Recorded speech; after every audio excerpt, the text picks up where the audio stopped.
ஆ அவரேங்க. வாங்க வாங்க, ஜெயனண்ணா வந்திருக்காரு. ஜனனா வாங்க வாங்க உட்காருங்க. நல்லா இருக்கீங்களா? ஆ என்ன சளி பிடிச்சிருச்சா?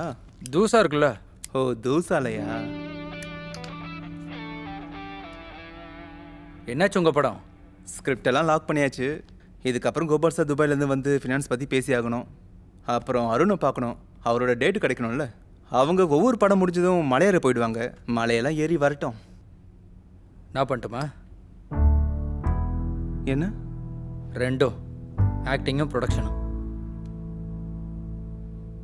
அது வேணாம் டேவிட். ரெண்டு விஷயம் இருக்கு. ஒன்று இந்த ஆக்டர் ப்ரொடியூசர் ஆகும்போது உள்ள இன்டர்ஃபியரன்ஸ். ரெண்டாவது விஷயம், இந்த கேரக்டர் ஒரு நேச்சுரலான கேரக்டர், ஒரு சாதாரண பையன், இவ்வளவு அழகாலாம் இல்லை.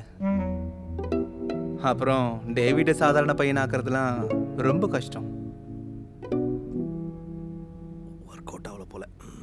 டேவிட், அந்த சீனை பற்றி கொஞ்சம் எக்ஸ்பிளைன் பண்ணுறேன். டேவிடோட கேரக்டர் எட்வர்ட் ஒரு மவுண்டேனியர், அது தெரியும்ல.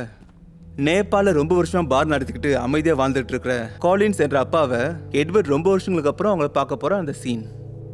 ரொம்ப வருஷமா அடக்கி வச்சுட்டு இருக்கிற கோபம், பகை வெளியில காட்டுற ஒரு கான்வர்சேஷன் தான் இது. இந்த சீன் தான் இப்போ எடுக்கிறீங்களா? நேற்று கொடுத்த சீன் இது இல்லையே. அந்த சீன் முதல்ல எடுக்கல.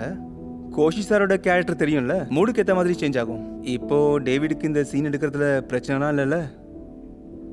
என்கிட்ட என்ன பிரச்சனை? ஸ்கிரிப்ட் ஃபுல்லாக மனப்படமாக இருக்கு. அப்புறம் என்ன பிரச்சனை? அப்போ நான் போயிட்டு வரேன். கூட்டணா வந்துட்டாரா? அவங்க எப்பவும் மேக்கப் போட்டு ரெடியாக இருக்காங்க. இவர் கொஞ்சம் சீக்கிரமா அனுப்பு. தம்பி சீக்கிரம் அனுப்பு, வெயிட் பண்ண வைக்காத. ஓகே. அவனை இனிமேல் நம்ம கேரவன்லேயே ஏற்றாத. இந்த படத்தோட சீஃப் அசோசியேட் அவரு. வேணா கொஞ்ச நேரம் வெயிட் பண்ணி அனுப்பு. இவனுக்கெல்லாம் தேவையில்லாமல் ரெஸ்பெக்ட் கொடுக்க வேண்டியதில்லை.